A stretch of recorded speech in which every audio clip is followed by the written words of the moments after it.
This audio program has been produced by YBM. All rights reserved.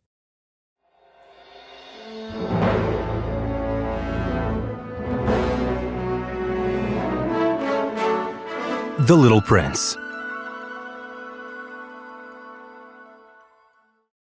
Chapter 2. The Little Prince's Proud and Lovely Flower.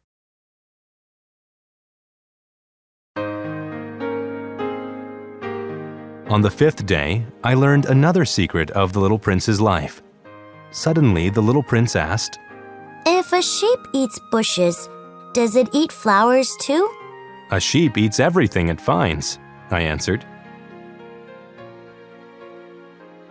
Even flowers that have thorns? Yes, even flowers that have thorns. Then what good are thorns? I didn't know. At that moment, I was busy trying to repair my plane engine. I had very little drinking water, and I feared that I might die. So I answered without thinking.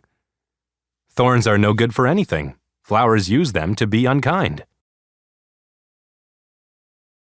The Little Prince looked angry. I don't believe you. Flowers are weak. They need confidence. They need thorns to look scary. I didn't answer. I was thinking, I have to fix my engine with a hammer. But again the Little Prince interrupted my thoughts. Then you think flowers... "I don't think anything. I'm busy here with something serious," I cried.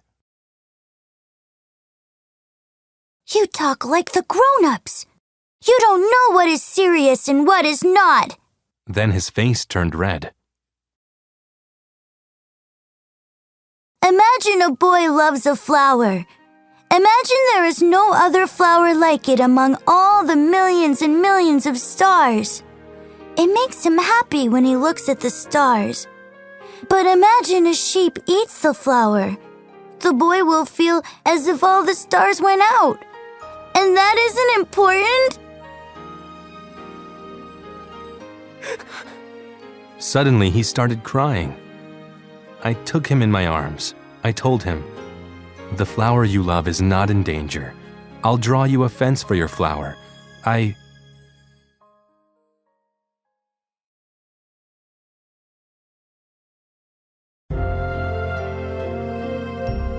soon learned more about that flower. On the Little Prince's planet, flowers were small and simple, but his flower had grown from a seed that came from somewhere else.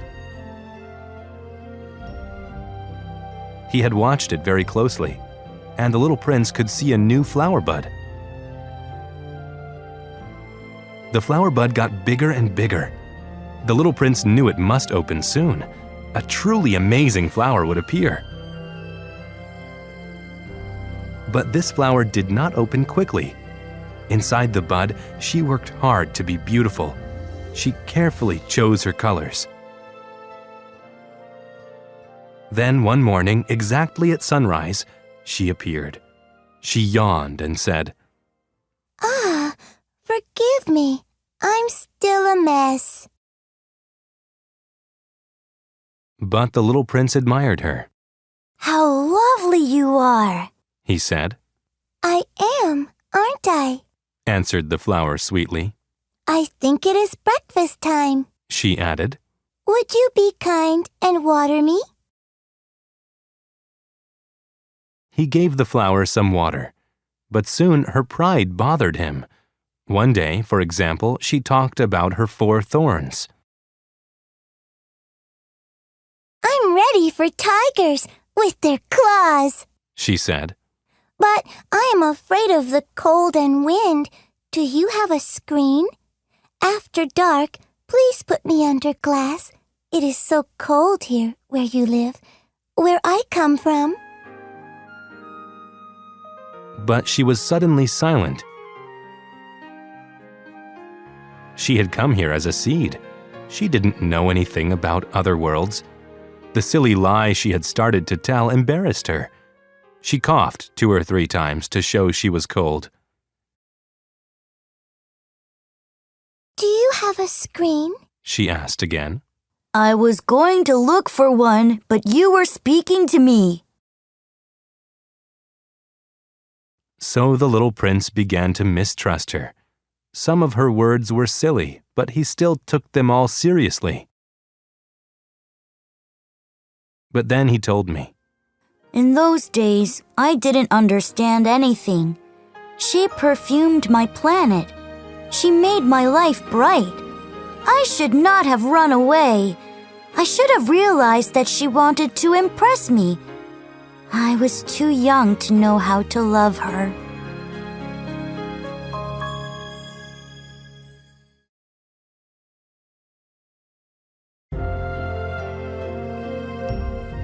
To make his escape, I think the little prince flew with some wild birds that were going to a new land. On the morning the little prince planned to leave, he cleaned out his 3 little volcanoes. He had used them to warm up his breakfast.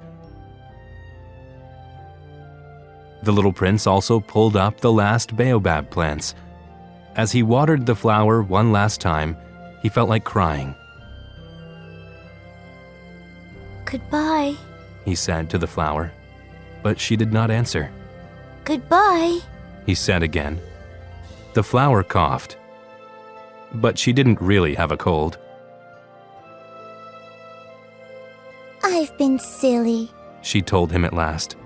Forgive me and try to be happy. He stood there with the flower's glass cover in his hand. He didn't understand her calm sweetness. Of course, I love you. The flower told him. It was my fault that you didn't know it. Put that glass thing down.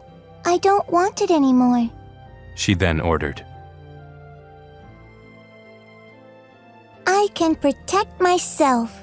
Then she added, You made up your mind to go. Now go. She hid her tears from the little prince. She was such a proud flower.